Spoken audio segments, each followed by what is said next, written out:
সম্মানিত প্রাথমিক বিদ্যালয়ের শিক্ষক মণ্ডলী, আজকের ভিডিওতে আপনাদেরকে স্বাগতম।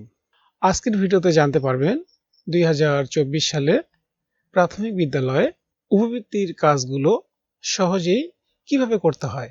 উপবৃত্তির কাজের সুবিধার জন্য প্রথমেই আমরা শিক্ষার্থীদের শ্রেণী হালনাগাদের কাজগুলো করব।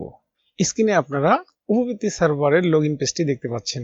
এই পেজটির লিঙ্ক আমি এই ভিডিও ডেসক্রিপশনে দিয়ে দিব। সেখানে ক্লিক করলে আপনারা এই লগইন পেজটি পেয়ে যাবেন। লগইন করার জন্য আমি এখানে ইউজার নেম দিব এবং এখানে পাসওয়ার্ড দিব এবং এই ক্যাপচাটি হুবহু এখানে আমি দেখে দেখে লিখব। তারপর আমি লগইন এই বাটনটিতে ক্লিক করব। লগইন বাটনে ক্লিক করার সঙ্গে সঙ্গে আমরা আমাদের বিদ্যালয়ের উপবৃত্তি সার্ভারের ড্যাশবোর্ডটি দেখতে পাবো। হাতের বাম পাশে আমরা উপবৃত্তি সার্ভারের মেনু বারটি দেখতে পাবো। এখান থেকে আমরা বেনিফিশিয়ারি শিক্ষার্থী এই অপশনটিতে ক্লিক করব। তারপর আমরা বেনিফিশিয়ারি শিক্ষার্থীর অপশনটির অধীনে আরও কয়েকটি অপশন দেখতে পাবো। এই অপশনগুলোর মধ্যে আমরা শিক্ষার্থী শ্রেণী হালনাগাদ অপশনটি পেয়ে যাব এবং এই শিক্ষার্থী শ্রেণী হালনাগাদ অপশনটিতে ক্লিক করব। তারপর আমরা এই পেজটিতে চলে আসব। এখানে দেখতে পাচ্ছি শিক্ষার্থীর তালিকা। আমরা যদি একটু স্ক্রল করে নিচের দিকে আসি তাহলে আমরা দেখতে পাচ্ছি আমার বিদ্যালয়ে শিক্ষার্থীর সংখ্যা মোট 100 জন এবং এখানে আমি আমার বিদ্যালয়ের 10 জন শিক্ষার্থী তালিকা একবারে দেখতে পাচ্ছি। পরবর্তী শিক্ষার্থীদের তালিকা দেখার জন্য আমি পরবর্তী এই বাটনটিতে ক্লিক করব। পরবর্তী বাটনে ক্লিক করার পর আমি এখানে দেখতে পাচ্ছি 100টা এন্ট্রির মধ্যে 11 থেকে 20 পর্যন্ত দেখানো হচ্ছে। এভাবে করে পরবর্তী বাটনে ক্লিক করে করে আমি আমার বিদ্যালয়ের 100 জন শিক্ষার্থীর তালিকা এখানে ধারাবাহিকভাবে দেখতে পাবো। কাজের সুবিধার জন্য প্রথমেই আমি পঞ্চম শ্রেণীর শিক্ষার্থীদের শ্রেণী হালনাগাদ করব। এই জন্য আমি স্ক্রল করে একটু উপরের দিকে যাব এবং এখানে যে ফিল্টার অপশনটি দেখতে পাচ্ছি এই ফিল্টার অপশনটির শ্রেণী নির্বাচন করুন। এই ড্রপডাউন মেনুতে ক্লিক করব এবং এখান থেকে আমি পঞ্চম শ্রেণী সিলেক্ট করে দিব। তারপর আমি খুঁজুন বাটনে ক্লিক করব।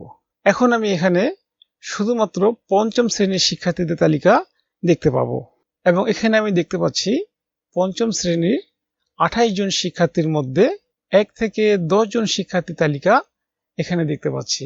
বাকি শিক্ষার্থীদের তালিকা দেখার জন্য আমি পরবর্তী এই বাটনটিতে ক্লিক করতে পারি। শ্রেণী হালনাগাদ করার জন্য আমরা যে কোনো একজন শিক্ষার্থীর ডান পাশে কলামের মতো যে আইকনটি দেখতে পাচ্ছি এখানে ক্লিক করব। তারপর আমরা এই পেজটিতে চলে আসব। এখানে আমরা দেখতে পাবো শিক্ষাবর্ষ 2024 এবং বর্তমান অর্থবছর 2023-24। এখানে বিভাগ, জেলা, উপজেলা, ক্লাস্টার, প্রতিষ্ঠান ইত্যাদি বাই ডিফল্ট দেওয়াই থাকবে। তারপরে আমরা এখানে দেখতে পাচ্ছি কারণ নির্বাচনের জন্য আমরা এই ড্রপডাউন মেনুতে ক্লিক করব এবং এখানে আমরা 3টি কারণ দেখতে পাচ্ছি।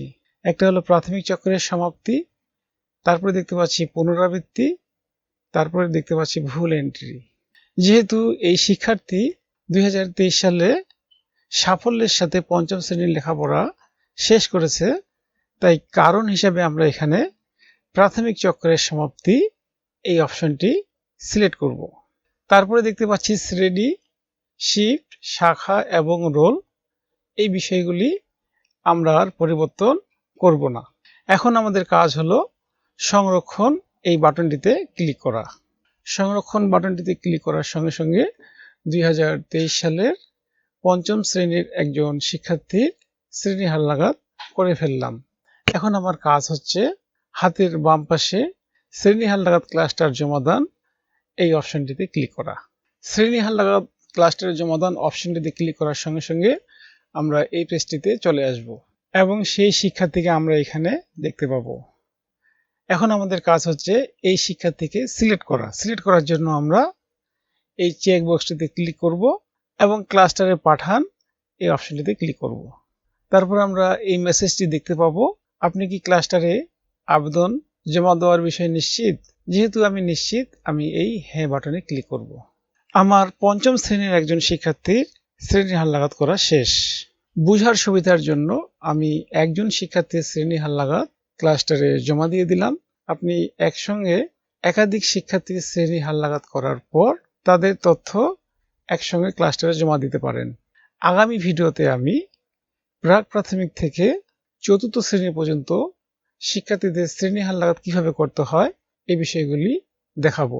ততক্ষণ পর্যন্ত আমাদের সঙ্গেই থাকুন। ভিডিওটি দেখার জন্য আপনাকে ধন্যবাদ।